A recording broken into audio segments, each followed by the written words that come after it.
আজকে ছিল একটা অন্নপ্রাশনের ইনভিটেশন, ফ্যামিলি ইনভিটেশন। তো সকাল সকালই আমরা বেরিয়ে গেছিলাম ভেন্যুর উদ্দেশ্যে। তো ওয়েদারটা ভীষণই ভালো ছিল, সামটাইমস রোদ দিচ্ছিল, বাট সেই রকম লেভেলের গরম ছিল না।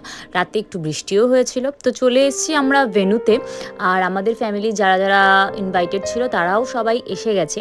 তো মাঝে মধ্যে এরকম ফ্যামিলি ইনভিটেশন অ্যাটেন্ড করতে খুবই ভালো লাগে। এই যে ইনি ছোট্ট আমাদের পরিবারের নতুন সদস্য মেহু, ইনারই আজকে ছিল অন্নপ্রাশন। আজকাল প্রতিটা মানুষের এত ব্যস্ততা থাকা সত্ত্বে সবার সাথে ঠিকঠাকভাবে যোগাযোগ করে ওঠা সম্ভব হয়ে ওঠে না।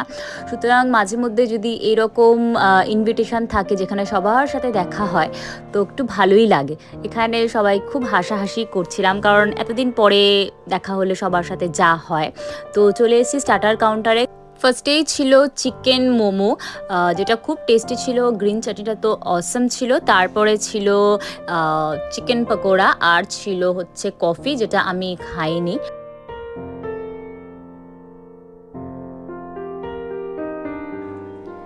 এই যে এখন সময় হয়ে গেছে আমাদের মিহু রানীর গায়ে হলুদ। যেহেতু আজকে ওর অন্নপ্রাশন ছিল, এই রিচুয়ালসগুলো আছে, যারা বাঙালি আছো তারা তো ভালো করেই জানবে। তো এখানে ওর গায়ে হলুদ মাখানো হচ্ছে, একটু আলতা পরানো হচ্ছিল, আর ওরও ফটোশ্যুট হচ্ছে। ফাইনালি আমি আগেন একটু ভালো করে রেডি হয়ে গেলাম। তো তোমাদের সাথে গেটটা একটু শেয়ার করে দিয়েছিলাম যখন এসেছিলাম একদম ফার্স্টে, তখন গেট রেডি হয়নি। তো চলো এবার লাঞ্চে মেনু কার্ডটাও তোমাদের সাথে শেয়ার করে দিচ্ছি, পজ করে একটু দেখে নিও। ফার্স্টেই চলে এসছে এক বোতল জল, দেন বাটার পেপার, লেবু, তারপরে ছিল পনির পাসিন্দা, যেটা খুব খেতে টেস্টি ছিল। তারপরে ছিল সাদা ভাত, আর সাথে ছিল ভেজ ডাল অ্যান্ড চিপস।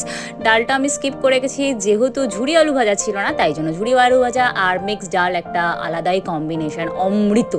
পাতে পড়ে গেছে একটা ভেটকি পাতুরি। এই পাতুরিটা ওপেন করতে কাদের কাদের স্ট্রাগল ফেস করতে হয় একটু প্লিজ কমেন্ট ডাউন করো। আমি লাকি, ওই দিন একটু তাড়াতাড়ি আমি খুলতে পেরে গেছিলাম পাতুরিটা। তো চলে এসছে হচ্ছে বাসন্তী পোলাও আর মাটনটা ভীষণই ইয়াম্মি আর টেস্টি ছিল। সন্দেশ আমি স্কিপ করে গেছি। আমের চাটনি, পাঁপড়, হাজমেলা আর আইসক্রিম দিয়ে শেষ করলাম ব্লগটা।